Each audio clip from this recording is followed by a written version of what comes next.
glad we came, Adriana. This is exciting. What's next on the program? Anything good? Oh yes. Oh, look at this one. A Leonardo da Vinci drawing is coming up. Very rare. Starting at 20 million. 20 million. Ooh, I'm gonna have my paddle ready to go. Who gave you a paddle? You don't even have money. I had to buy you the drink. We will start the bidding at 20 million. Don't worry, Adriana. Confidence is key. Fake it till you make it. Something tells me that doesn't apply here. We have 20 million with bidder number 33. Are there any other bidders? I think I was too confident. You're definitely the only confident bidder. Sold to number 33. They really should have checked my bank account first.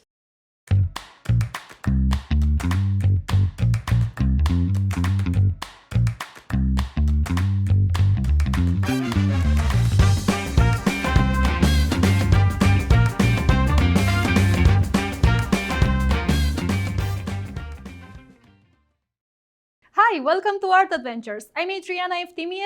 And I'm Elizabeth Whelan, and today we're talking about art auction houses. Ooh, so what exactly is an art auction house? That's a great question. An art auction house isn't a building. It's a company that specializes in buying and selling art through public auctions. These companies are staffed by experts in the art world, including art historians, conservators, and the auction process usually begins when the art owner asks the auction house to conduct the sale for them. And the auction house experts then examine the artwork, try to figure out what kind of condition it's in, is it authentic? And then they arrive at an estimated value. On the day of the auction, an auctioneer conducts the sale and the artworks are sold to the highest bidder with the gavel.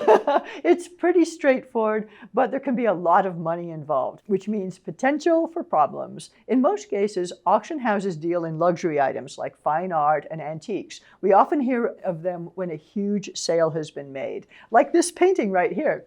This gorgeous painting here is by Claude Monet. It's called Haystacks, and it sold in 2019 at auction for $110 million. Oh, wow. It was a record breaker for an impressionist work of art. So this seems like a lucrative business to be in. Do you have any idea how much money these auction houses are making? Yes, Elizabeth, a lot. The money brought in by the auction houses varies from year to year depending on many factors like the overall state of the art market or what artworks are offered for sale, economic factors, and so on. For example, in 2022, according to a report by Art Basel and UBS, which is an international investment bank and financial services company, the global art market was estimated at $67.8 billion. Wow, that's extraordinary. Yep. Now, auction houses, both public and private, accounted for the largest share of this total, with a value of $30.6 billion, with three of the major auction houses, Christie's, Sotheby's, and Phillips, accounting for the majority of the sales. Now, it's worth noting that most of the money goes to the seller of the artwork, not the auction houses.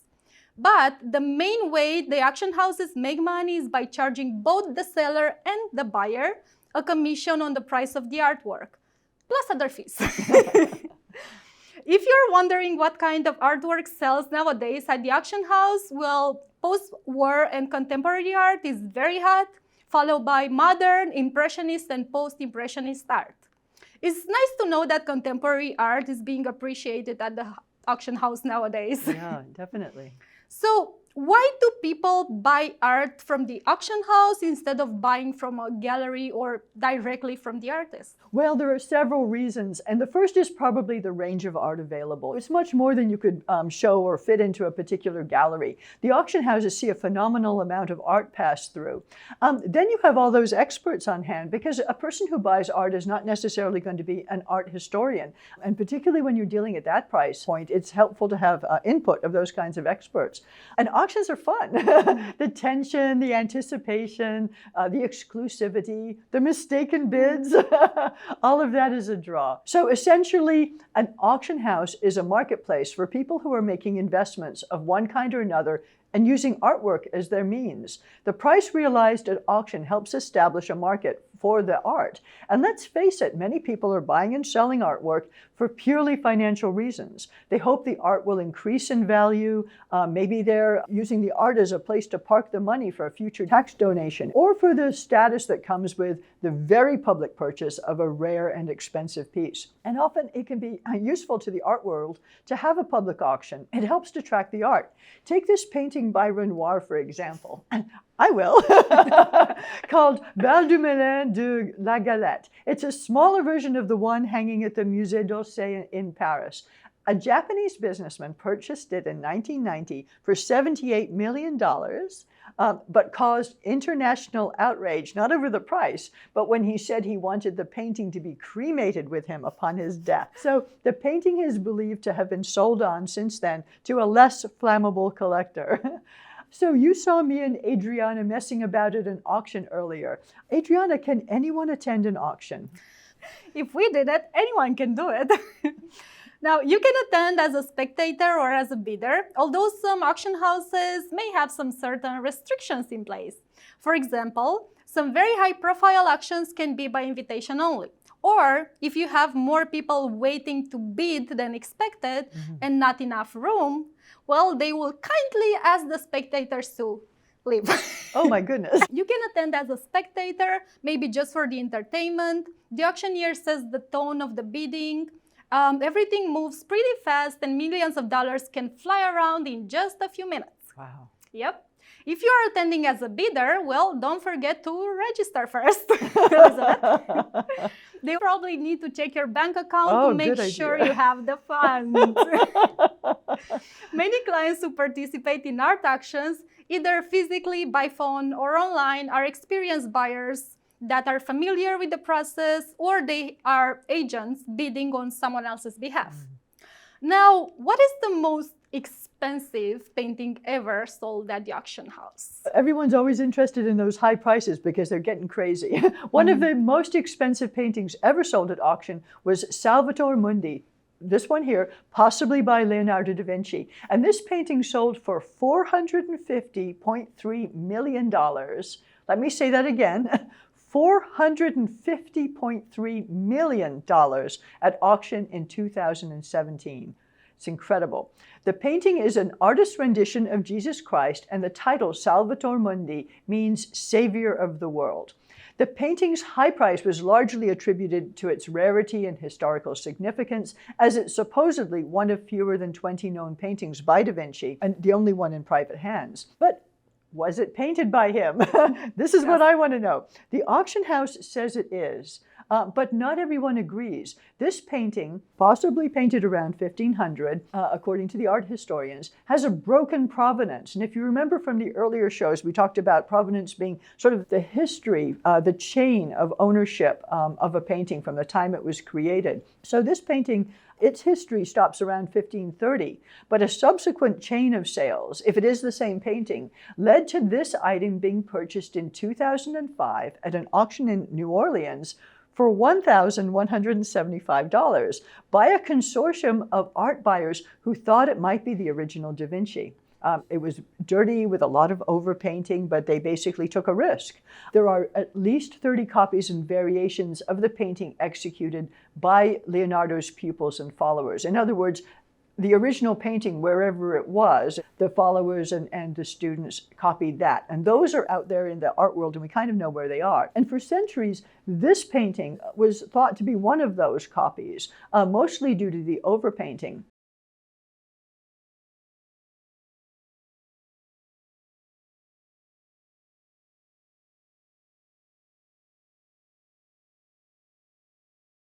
In this image I'm showing you here, I could see what could easily be attributed to Da Vinci or a very talented artist in his workshop in the handling of the skin and the hand and the fabric and the eyes. One thing is for sure, over the years, as its value has crept up due to clever marketing by the auction house in 2011 and an art exhibit at London's National Gallery, it has made a lot of people rich. Regardless, it was later revealed that the painting had been bought by Crown Prince Mohammed bin Salman of Saudi Arabia. He asked the Louvre to display it next to the Mona Lisa, to try to solidify its credentials as a Leonardo, but the Louvre refused. And actually, some museums had turned down the potential of buying this painting. So the purchase was widely seen as an attempt by the Saudi Arabian government to use the art market to launder money. We will be talking in a future show in more detail about just how such money laundering works. Yeah, I have so many things to say about this painting. Well, let's start with the fact that this painting, it cannot be proven that it's either a Leonardo da Vinci or it's not. Exactly. Right? Right. So this is the issue. And so many experts looked at it and tried to figure it out, but they couldn't really say, hey, this is 100% the original. So the question comes in with the auction house then, if they are not 100% sure of the provenance of the authenticity of it, then how can you let a painting jump into the auction, right? Exactly. And exactly. become one of the record-breaking paintings. This is a big dispute, right? Yeah, I mean, it was a clever marketing campaign. They got everybody spun up, obviously to the point of $450 million. But it reminds me a lot of the forgeries that were being done by Van Meegeren, where everyone was willing to believe that those were Vermeers. And yet, I mean, anybody can look at that and go, that's not a Vermeer. Somehow, people get excited. They want to believe. They want to believe this is a new Da Vinci. They want to... Well, yes, I understand. But then it comes to the credibility of the auction yes, house, it because they does. are the ones who are supposed to be the experts. They are the ones who are supposed to be, hey, this is accurate information and you have to trust us because this is a lot of money we're talking about. It's interesting because we have a tendency to think that, okay, everything in the art world operates in some sort of fair manner and that there's a reason behind everything. And we forget that these are businesses who are trying to make money. And just as if you were trying to sell a pair of very special tennis shoes for a lot of money, and you're going to attach a famous name to it and put it out there, and all of a sudden you get collectors going crazy, there's very little difference between one and the other. And I think the other point too is this business about how art has become this tool for hiding your money, hiding your finances. This is the problem with, was money laundering used? $450 million, a lot of money. Is it really worth it? Lots of questions. Lots of questions indeed. And yes, we have to remember that the auction houses, they are companies, as you said, that sit at the top of the art market. Right. And the art market is not regulated. It doesn't have the transparency, it doesn't have many things. Exactly. So that's another big thing, is that these companies, they sit on top of everything, on top of the art market, and they say, hey, this goes for this much and this could go for this much. They set the trends, they set a lot of things in the art world. Right, and now that they're starting to show contemporary artists, they're making and breaking people's careers because they thrive on the new and let's get it through there quickly. But that's somebody's life, that's somebody's passion and creativity that they're messing with, basically, if all of a sudden they drop one artist and pick up a new one. And so dealers and art historians and all sorts of other people tied in with these, their careers are being made and broken by these same auction houses. And one thing I was thinking about as well is when an art restorer has put that much extra paint on it, exactly, doesn't that turn it into a different painting? Yes, I think this is another subject that we approach in forgeries. Yeah, exactly. I have a chip on my shoulder about auction houses, partly because by artificially inflating prices of some of these works of art, it removes them from the public sphere. By making the art more expensive, museums can't compete at these eye-watering price points, but I imagine that sometimes the prices must drop. Yes, they do, Elizabeth. Some drastic changes in prices were noticed around 2008 with the recession affecting the general mood, but also shifts in taste and the rise of social media marketplace. Now, regardless of the financial market, sometimes paintings that were expected to bring in high returns did not sell at all, sometimes for different reasons than we expect. Let's look at this painting by George Bellows named Men of the Docks. This painting depicts a group of men standing at a dock in New York City in the wintertime. In the background, you can see the skyscrapers of Manhattan. These men were day laborers waiting for news that there was work for them. This painting was expected to bring in around 35 million in 2007, but it had to be withdrawn due to some legal challenges. Oh no, what happened? So the reason that happened is quite interesting. In 1920, it was first purchased by the Mayer Museum of Art at the Randolph College in Virginia. In 2007, because the college faced financial difficulties, they decided to sell this and a few other artworks at Christie's in New York. However, this upcoming sale made many people unhappy. Randolph's students made missing posters with images of the paintings that were to be sold. There was a lawsuit against the sale, and eventually a judge from Virginia blocked the entire sale. Wow. Yep. The College Art Association stated that the College Randolph had compromised the educational and cultural mission of the museum by selling art rather than purchasing further art. So they sanctioned them by advising members to cancel traveling shows from this museum.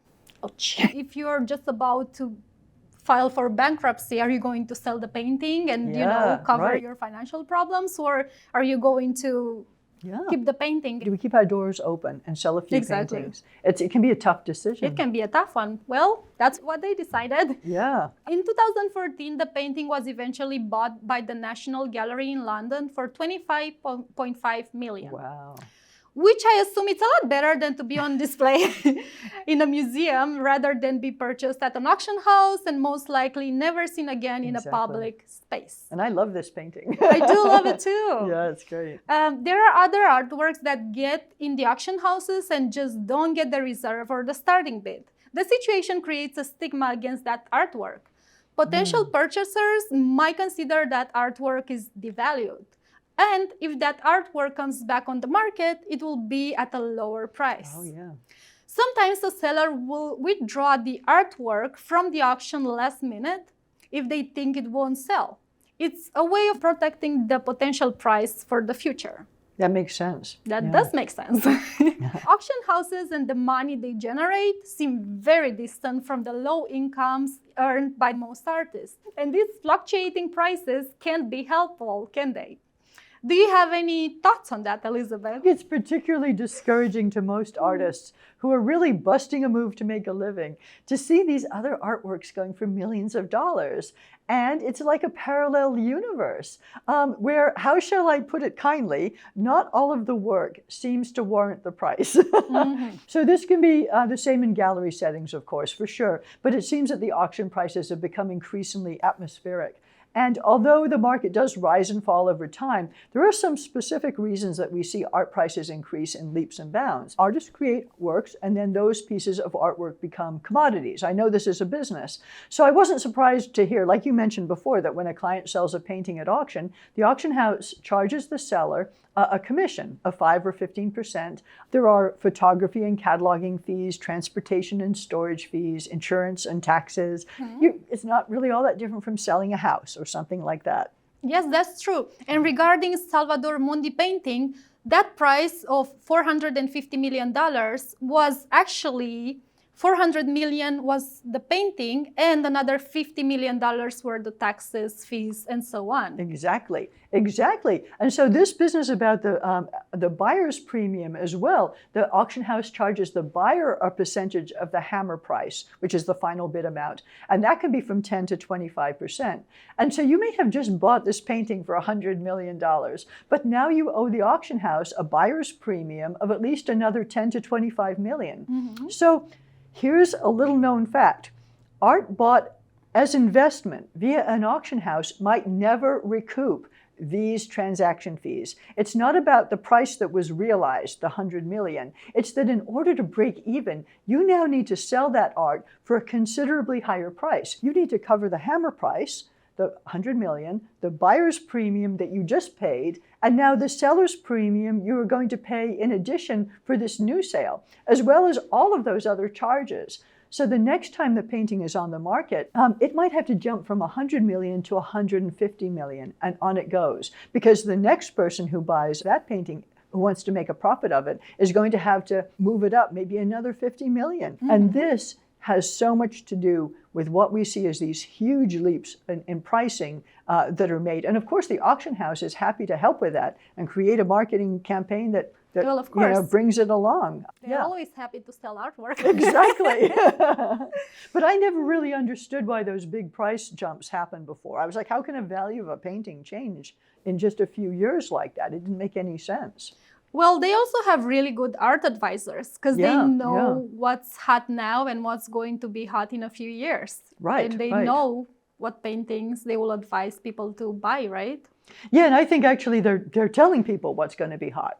I mean, they're making those decisions. We tend to talk about the art market as if it's something out there being determined by some ethereal being who's sort of like saying, oh, this is going to be hot. But it's people. It's people doing that. People selling somebody sometimes a bag of goods, saying that something's going to be hot and it really isn't. And then that person's got to try to unload their artwork at an auction house. Yes, that's true. And because there's not too much transparency around this whole thing with buying, selling art at these high levels, then it's very hard to put your finger on it because you don't know what's happening behind closed doors, right? I don't want to be a conspiracist.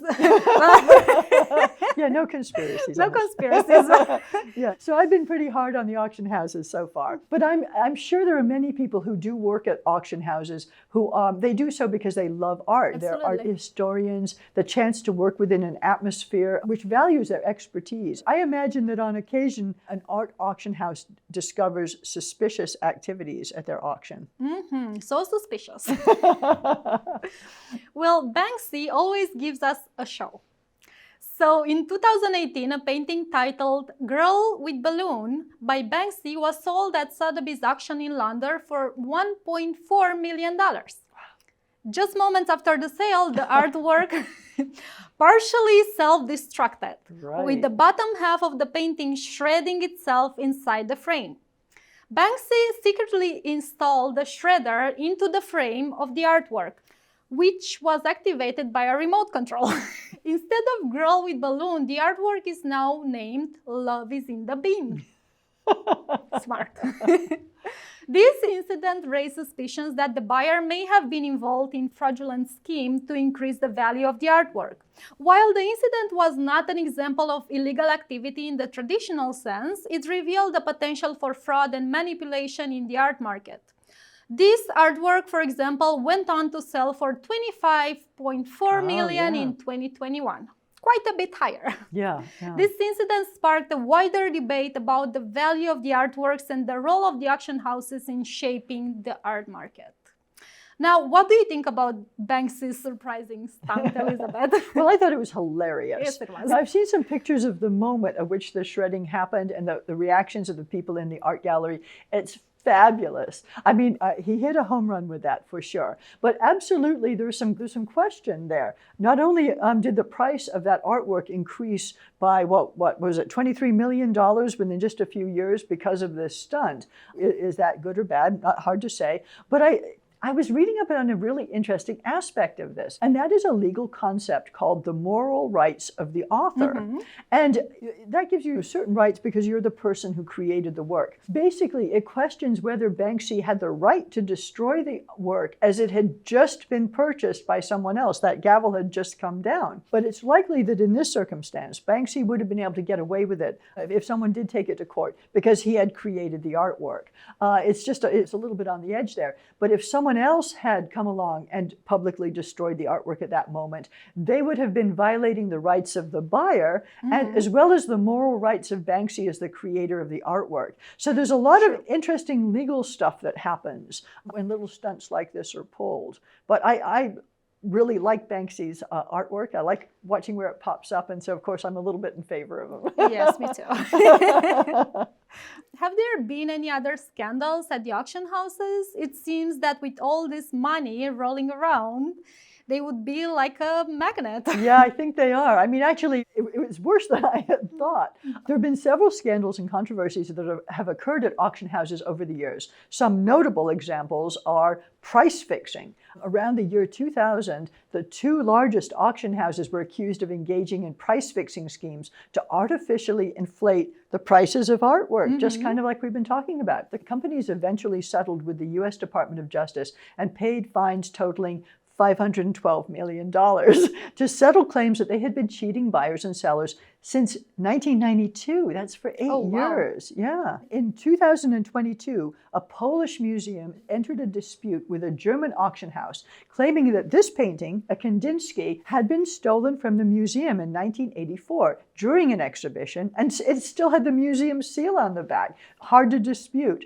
And the Polish authorities were particularly incensed because this was the second time this auction house had attempted to sell a painting that was stolen in Poland. And this last one really kind of got me. A huge scandal was discovered at an auction house in 2009. So these are all relatively recent, when a Swiss auction house uncovered a case of suspected fraud and theft involving a group of art handlers and ex-auctioneers who pilfered millions of dollars of art, antiquities, and jewelry. An anonymous tip exposed the scam, which centered around the selling of uninventoried items from the estates of wealthy people whose past items were being sent to auction. A member of the Art Handlers Union was found to be in possession of one of the stolen paintings, leading authorities to investigate both the auction house and the union, and 38 people associated with the auction house were eventually sentenced. Wow. So, as you said, traditionally there hasn't been a lot of transparency as to what's going on, but I'm glad to see that there are some watchdogs out there. So I understand that the art auction houses have had to make some major changes now also,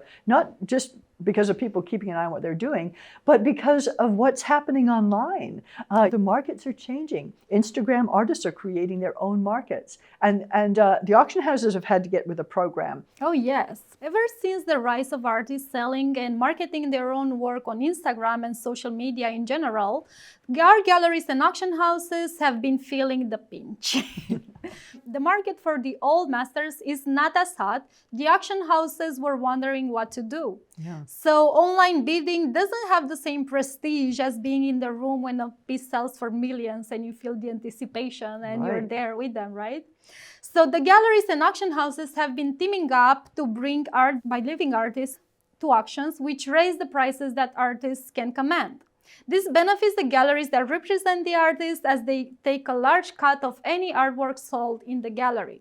And it gives the auction houses some new blood to keep their billion-dollar enterprise going. And a big role we have to mention is the art fairs. Oh, yeah, because the art fairs, they're getting more and more recognition, and collectors go there, like Art Basel and all the satellite shows, the ones in New York and many, many others around the world. Those have a very powerful imprint in the art world as well. So they're somehow in a competition with the auction houses, but I think recently they somehow try to collaborate. We'll see. We'll probably see more of that in the future. Right. And I'm kind of glad to see that auctions are going back to having a public presence. I mean, people still phone in and such, but even the auction houses are getting themselves on Instagram, showing those final moments when the big bid comes in. And it's pretty captivating stuff. Everyone is on social media nowadays. nowadays. Exactly, including them.